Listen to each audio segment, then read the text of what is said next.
Coastal Kannada ವೀಕ್ಷಿಸುತ್ತಿರುವ ಎಲ್ಲ ಸ್ನೇಹಿತರಿಗೂ ನಮಸ್ಕಾರ. ಕೋಸ್ಟಲ್ ಕನ್ನಡದ ಮತ್ತೊಂದು ವಿಡಿಯೋಗೆ ಸ್ವಾಗತ. ಇವತ್ತಿನ ವಿಡಿಯೋದಲ್ಲಿ ನಾವು ನಿಮಗೆ ಸಂಪತ್ತಿಗೆ ಸವಾಲ್ ಸಿನಿಮಾದ ಬಗ್ಗೆ ಒಂದಿಷ್ಟು ಮಾಹಿತಿ, ಒಂದಿಷ್ಟು ಅಪ್ಡೇಟ್ಸ್ಗಳನ್ನು ನಿಮ್ಮ ಮುಂದೆ ನಾವು ಪ್ರಸ್ತುತಪಡಿಸ್ತಾ ಇದ್ದೀವಿ.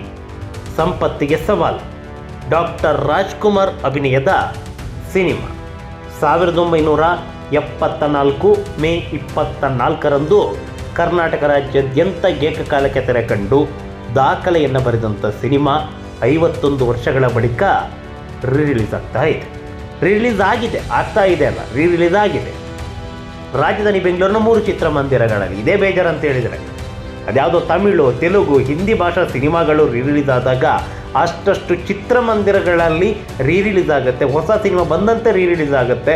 ಆ ಮಟ್ಟದಲ್ಲಿ ಸೆಲೆಬ್ರೇಷನ್ ಇರುತ್ತೆ. ಆ ಮಟ್ಟಕ್ಕೆ ಪ್ರೇಕ್ಷಕರು ಚಿತ್ರಮಂದಿರಕ್ಕೆ ನುಗ್ಗಿ ಸಿನಿಮಾವನ್ನು ವೀಕ್ಷಣೆ ಮಾಡ್ತಾರೆ. ಆದರೆ ನಮ್ಮ ಅಣ್ಣವರ ಸಿನಿಮಾ ಕೇವಲ ಕನ್ನಡ ಚಿತ್ರರಂಗ ಮಾತ್ರವಲ್ಲ, ಓವರಾಲ್ ಚಿತ್ರರಂಗಕ್ಕೆ ದೇವರಿದ್ದಂಗೆ, ದಿ ಲೆಜೆಂಡು. ಇಂತಹ ನಟನ ಸಿನಿಮಾ ಬಂದಾಗ ನಮ್ಮ ರಾಜಧಾನಿಯಲ್ಲಿ ಸಿಕ್ಕಿರೋದು ಕೇವಲ 3 ಚಿತ್ರಮಂದಿರ. ಈ ಪೈಕಿ ಗ್ಯಾಲಕ್ಸಿ ಪ್ಯಾರಡೈಸ್ ಅನ್ನುವ ಒಂದು ಮಿನಿ ಚಿತ್ರಮಂದಿರ, ಇದು ಮಲಯಾಳ ಸೆಂಟರ್. ಯಾರು ಹೋಗ್ತಾರೆ ಅಲ್ಲಿ? ಬೇಕಾಗಿರುವಂಥ ಮುಖ್ಯ ಸೆಂಟರ್ಗಳಲ್ಲಿ ಸಂಪತ್ತಿಗೆ ಸವಾಲ್ ಸಿನಿಮಾ ರಿಲೀಸ್ ಆಗಿಲ್ಲ. ಕಾರಣ ಪ್ರೇಕ್ಷಕರ ಕೊರತೆ. ಪರಭಾಷಾ ಸಿನಿಮಾಗಳನ್ನು ಪ್ರೇಕ್ಷಕರು ಮುಗಿಬಿದ್ದು ನೋಡ್ತಾರೆ, ಅದು ಹಳೆ ಸಿನಿಮಾ ಆದರೂ ಕೂಡ. ನಮ್ಮ ಕನ್ನಡ ಸಿನಿಮಾ ರೀರಿಲೀಸ್ ಬಿಟ್ಟಾಕಿ ಹೊಸ ಸಿನಿಮಾ ಬಂದ್ರೂ ಕೊಂಕುಗಳು ಉದಯದಲ್ಲಿ ಬರುತ್ತೆ, ಜೀ ಕನ್ನಡದಲ್ಲಿ ಬರುತ್ತೆ, OTTಯಲ್ಲಿ ಬರುತ್ತೆ, ಯೂಟ್ಯೂಬಲ್ಲಿದೆ, ಹಾಗೆ ಹೀಗೆ ಅಂತ.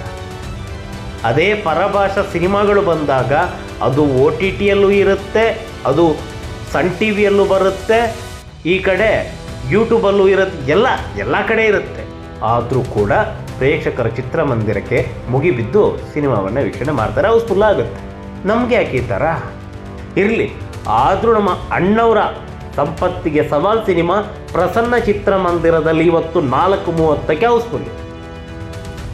ಈಗಾಗಲೇ ನೋಡ್ತಾ ಇದ್ದ 4:30 ಶೋ ಇದು. ಒಂದಿಷ್ಟು ಮಂದಿ ಹೇಳ್ಬೋದು, ಅಲ್ಲ ಪಕ್ಕದಲ್ಲಿ 7:15 ಖಾಲಿ ಇದೆಯಲ್ಲ, ಇದ್ಯಾಕೆ ಹಿಂಗೆ ಅಂತ, ಏನೋ ಬ್ಲಾಕ್ ಆಗಿದೆಯಾ ಅಂತ. ಇಲ್ಲ, ಮಧ್ಯಾಹ್ನದ ಹೊತ್ತಿಗೆ ನೋಡಬೇಕಾದ್ರೆ, ಮಧ್ಯಾಹ್ನ 1 ಗಂಟೆ ಹೊತ್ತಿಗೆ ನೋಡಬೇಕಾದ್ರೆ ಬಾಲ್ಕನಿ ಫುಲ್ ಆಗಿದೆ. ದ್ವಿತೀಯ ದರ್ಜೆ ಮುಂಭಾಗದಲ್ಲಷ್ಟೇ ಒಂದಿಷ್ಟು ಸೀಟುಗಳು ಖಾಲಿ ಇದ್ದಿದ್ದು. ಇವಾಗ ನೋಡಬೇಕಾದ್ರೆ ಫುಲ್ ಆಗಿದೆ. 7:30 ಪ್ರದರ್ಶನ ನೋಡೋಣ. ನೋಡಿ, 7:30 ಪ್ರದರ್ಶನ ಒಂದಿಷ್ಟು ಟಿಕೆಟ್ಗಳು ಇಲ್ಲಿ ಬುಕ್ ಆಗಿದೆ. 7:30 ಇರಲಿ, ಇದು 4:30 ಪ್ರದರ್ಶನ ಇದೆಯಲ್ಲ, ಇದು ಸೋಲ್ಡ್ ಔಟ್ ಆಗೋದು ಮೊದಲೇ ಗೊತ್ತಿತ್ತು. ಯಾಕಂತ ಹೇಳಿದರೆ ಈ ಸಿನಿಮಾವನ್ನು ಶುಕ್ರವಾರ ಏನು ರಿಲೀಸ್ ಆಯಿತು, ಆ ಸಂದರ್ಭದಲ್ಲಿ ಅಷ್ಟೇ ಎಲ್ಲ ಈ ಯೂತ್ಸ್ಗಳಷ್ಟು ಇರಲಿಲ್ಲ. ಎಲ್ಲ ಹಿರಿಯರು, ಎಲ್ಲ ಅಣ್ಣವರ ಕಟ್ಟ ಅಭಿಮಾನಿಗಳು. ಈ ಹಿಂದೆ ಅಣ್ಣವರ ಕಾಲದಲ್ಲಿ ಇವರೆಲ್ಲ ಯೂತ್ಸ್ಗಳು, ಅಣ್ಣವರ ಕಟೌಟನ್ನು ಹಾಕಿದವರು, ಈ ಬಂಟಿಂಗ್ಸು, ಸ್ಟಾರ್ಗಳನ್ನು ಕಟ್ಟಿದವರೆಲ್ಲ ಇವರು. ಆ ಕಾಲದ ಕಟ್ಟರ್ ಅಭಿಮಾನಿಗಳು, ಆ ಕಾಲದ ಬಿಸಿ ರಕ್ತದ ಯುವಕರು ಇವಾಗ ಕುಟುಂಬ ಸಮೇತರಾಗಿ, ಅಂದರೆ ಅವರ ಮಕ್ಕಳು ಮೊಮ್ಮಕ್ಕಳನ್ನು ಕರ್ಕೊಂಡು ಚಿತ್ರಮಂದಿರಕ್ಕೆ ಬಂದು ಸಿನಿಮಾವನ್ನು ವೀಕ್ಷಣೆ ಮಾಡ್ತಾ ಇದ್ದಾರೆ. Family audience. ಖುಷಿ ಆಗುತ್ತಲ್ಲ ನೋಡಬೇಕಾದ್ರೆ. ಈ ಮಟ್ಟದಲ್ಲಿ ಅಲ್ಲ, ಇವಾಗಲೇ ಇಂಥ ಹಿರಿ ವಯಸ್ಸಲ್ಲೇ ಈ ಮಟ್ಟದಲ್ಲಿ ಕ್ರೇಜಿ ಇವರಿಗೆ ಇದೆ ಅಂತಾದರೆ ಇನ್ನು ಆ ಕಾಲಕ್ಕೆ ಯಾವ ರೀತಿ ಇರ್ಬೋದು? ಈಗಿನ ಕಾಲದ ಕ್ರೇಜ್ ಅಲ್ವೇ ಅಲ್ಲ. ಆ ಕಾಲಕ್ಕೆ ಕಂಪೇರ್ ಮಾಡಿದರೆ ಈ ಕಾಲದ ಕ್ರೇಜ್ ಏನು ಅಂದರೆ ಏನೂ ಅಲ್ಲ ಅಂತ ಅನಿಸುತ್ತೆ. ಆ ಮಟ್ಟದಲ್ಲಿ ಅಣ್ಣವರ ಕಟ್ಟರ ಅಭಿಮಾನಿಗಳು ಆ ಸಂದರ್ಭದಲ್ಲಿ ಇದ್ದರು ಅನ್ನೋದಕ್ಕೆ ಇದೆ ಈ ಒಂದು ನಿದರ್ಶನವೇ ಸಾಕ್ಷಿ. ಪ್ರಸನ್ನ ಚಿತ್ರಮಂದಿರದಲ್ಲಿ ಭರ್ಜರಿಯಾದಂಥ ಪ್ರದರ್ಶನವನ್ನು ಸಂಪತ್ತಿಗೆ ಸವಾಲ್ ಸಿನಿಮಾ ಕಾಣ್ತಾ ಇದೆ. ಇವತ್ತು 4:30 ಪ್ರದರ್ಶನ ಸೋಲ್ಡ್ ಔಟ್. ಇದ್ರ ಜೊತೆಗೆ ದೊಡ್ಡಬಳ್ಳಾಪುರ KRG ಸೌಂದರ್ಯ ಮಾಲ್ ಚಿತ್ರಮಂದಿರ, ಇಲ್ಲಿ ಈ ಸಿನಿಮಾ ಪ್ರದರ್ಶನ ಕಾಣ್ತಾ ಇದೆ. ಜೊತೆಗೆ ಗ್ಯಾಲಕ್ಸಿ ಈಗಾಗಲೇ ಇದೆ ಮಿನಿ ಚಿತ್ರಮಂದಿರ 6 ಗಂಟೆ ಹಾಗೆ ರಾತ್ರಿ 9 ಗಂಟೆಗೆ ಬುಕ್ ಆಗಿಲ್ಲ ನೋಡಿ, ಒಂದಿಷ್ಟು ಅಷ್ಟೇ, ಅಂಥದ್ದೇನಿಲ್ಲ. ಪ್ರಸನ್ನ ಕನ್ನಡ ಸಿನಿಮಾಗಳಿಗೆ ಹೇಳಿ ಮಾಡಿಸಿದ ಚಿತ್ರಮಂದಿರ. ಪ್ರಸನ್ನ ಚಿತ್ರಮಂದಿರದಲ್ಲಿ ಅದು ಯಾವ ಹಳೆ ಸಿನಿಮಾಗಳು ರಿಲೀಸ್ ಆದಾಗ ಭರ್ಜರಿಯಾಗಿ ಪ್ರದರ್ಶನವನ್ನು ಕಾಣುತ್ತೆ. ಇತ್ತೀಚೆಗೆ ಕರಿಯ ಸಿನಿಮಾ ಕೂಡ ರಿಲೀಸ್ ಆಗಿತ್ತು, 24ರಲ್ಲಿ ರಿಲೀಸ್ ಆಗಿತ್ತು ರಿಲೀಸು. ಆ ಸಂದರ್ಭದಲ್ಲಿ ಏನಾಯಿತು ಅಂತ ಎಲ್ಲರಿಗೂ ಗೊತ್ತಿರುವಂಥದ್ದೇ. ಅದರಲ್ಲಿ ಒಂದು ಕನ್ನಡಕ್ಕೆ ಕಳಶ ಅಂತ ಹೇಳ್ಬೋದು ಪ್ರಸನ್ನ ಚಿತ್ರಮಂದಿರವನ್ನು.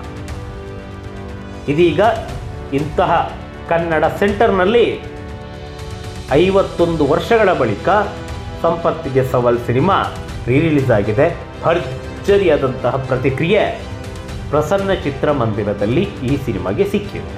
ಈ ವಿಷಯ ಹೇಳೋದಿಲ್ಲ, ಬೆಂಗಳೂರು, ಇಷ್ಟು ದೊಡ್ಡ ಬೆಂಗಳೂರು, ಇಲ್ಲಿ ನಮ್ಮ ಕನ್ನಡ ಸಿನಿಮಾಗಳ ರಿಲೀಸ್ ಆದರೆ, ಅದರೊಳ್ಳೆ ನಮ್ಮ ಅಣ್ಣವರ ಸಿನಿಮಾ ರಿಲೀಸ್ ಆದರೆ ಚಿತ್ರಮಂದಿರ ನೋಡಿ 3 ಮಲ್ಟಿಸ್ಕ್ರೀನ್ ಚಿತ್ರಮಂದಿರವೇ ಇಲ್ಲ. ಕಾರಣ ಪ್ರೇಕ್ಷಕರ ಕೊರತೆಯೂ ಇದೆ, ಪ್ರೇಕ್ಷಕರ ತಪ್ಪು ಕೂಡ ಇದೆ. ನಮ್ಮವರು ಚಿತ್ರಮಂದಿರಕ್ಕೆ ಹೋಗ್ತಾ ಇಲ್ಲ. ಕಾರಣ ಇದು, ಪರಭಾಷೆ ಬಂದಾಗ ಚಿತ್ರಮಂದಿರವೂ ಕೊಡ್ತಾರೆ, ಪ್ರೇಕ್ಷಕರು ಹೋಗ್ತಾರೆ. ಯಾಕೆ ಈ ಥರ ಗೊತ್ತಿಲ್ಲ, ಪ್ರಶ್ನಾರ್ಥಕ. ಮತ್ತೊಂದು, ಈ ಚಿತ್ರಮಂದಿರದವರ ಫಾಲ್ಟ್ ಏನಂತ ಹೇಳಿದ್ರೆ, ಕನ್ನಡ ಸಿನಿಮಾ ಅಂತ ಸ್ವಲ್ಪ ತಾತ್ಸಾರ ಅಂತ ಅನಿಸುತ್ತೆ. ಇದೇ ಅಣ್ಣವರಿಂದಾಗಿ ಅದು ಎಷ್ಟು ಮಂದಿ ಹೊಟ್ಟೆ ತುಂಬಿಸಿರೋದು ಮಾತ್ರ ಅಲ್ಲ, ಇಡೀ ಸಂಸಾರವನ್ನೇ ಯಾವ ರೀತಿ ನಡೆಸಿದರು, ರಾಯಲ್ ಆಗಿ ಮನೆ ಕಟ್ಟಿದ್ರು, ಹೆಸರು ಮಾಡಿದ್ರು, ಎಲ್ಲನೂ ಮಾಡಿದರು. ಅವರ ಚಿತ್ರಮಂದಿರ ಉಳಿಯೋದಕ್ಕೆ ಕಾರಣವೇ ಅಣ್ಣವರಾಗಿದ್ದರು. ಅಂತಹ ಅಣ್ಣವರ ಸಿನಿಮಾ ಈಗ ರಿಲೀಸ್ ಆಗ್ತಾ ಇದೆ.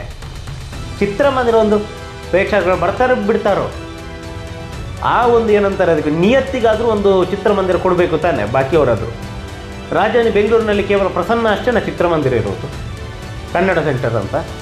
ಅದೆಷ್ಟು ಚಿತ್ರಮಂದಿರಗಳಿಲ್ಲ. ಹೋಗಲಿ, ಈ ಮಲ್ಟಿಸ್ಕ್ರೀನ್ ಚಿತ್ರಮಂದಿರದವರು ಎಲ್ಲೆಲ್ಲಿಂದಲೂ ಬರ್ತಾರೆ, ಅನ್ನ ತಿನ್ನೋದೇ ಚಿತ್ರರಂಗದಿಂದ.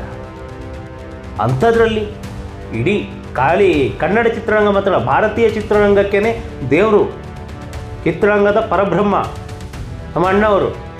ಬೇಡ, ಭಾರತ ಬಿಟ್ಟಾಕಿ ನಮ್ಮ ಕನ್ನಡ ಚಿತ್ರರಂಗದಲ್ಲೇ, ನಮ್ಮ ಕರ್ನಾಟಕದಲ್ಲೇ ಇರೋದು, ಕರ್ನಾಟಕದಲ್ಲೇ ಅಲ್ವಾ ಈ ಮಲ್ಟಿಸ್ಕ್ರೀನ್ ಚಿತ್ರಮಂದಿರಗಳು.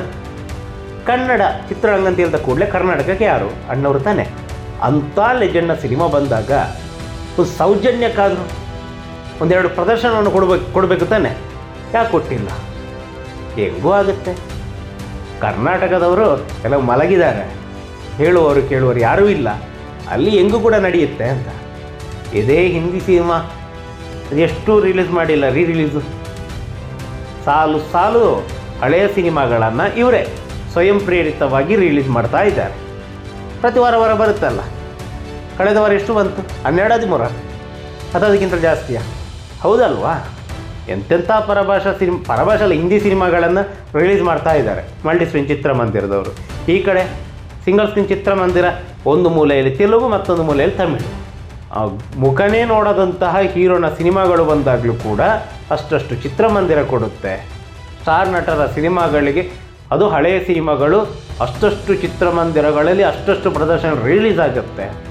ನಮ್ಮ ಲೆಜೆಂಡ್, ನಮ್ಮ ಅಣ್ಣವರು, ಇಡೀ ಚಿತ್ರರಂಗದ ಪರಬ್ರಹ್ಮ ಅಣ್ಣವರ ಸಿನಿಮಾಗೆ ಚಿತ್ರಮಂದಿರಗಳ ಕೊರತೆ. ಏನು ಹೇಳಬೇಕು? ಚಿತ್ರಮಂದಿರಗಳ ಕೊರತೆ, ಈ ಕಡೆ ಪ್ರೇಕ್ಷಕರ ಕೊರತೆ ಕೂಡ. ಪ್ರಸನ್ನ ಚಿತ್ರಮಂದಿರದಲ್ಲಿ ಈ ಮಧ್ಯೆ 4:30 ಪ್ರದರ್ಶನ ಹೌಸ್ಫುಲ್. ನಮಸ್ಕಾರ.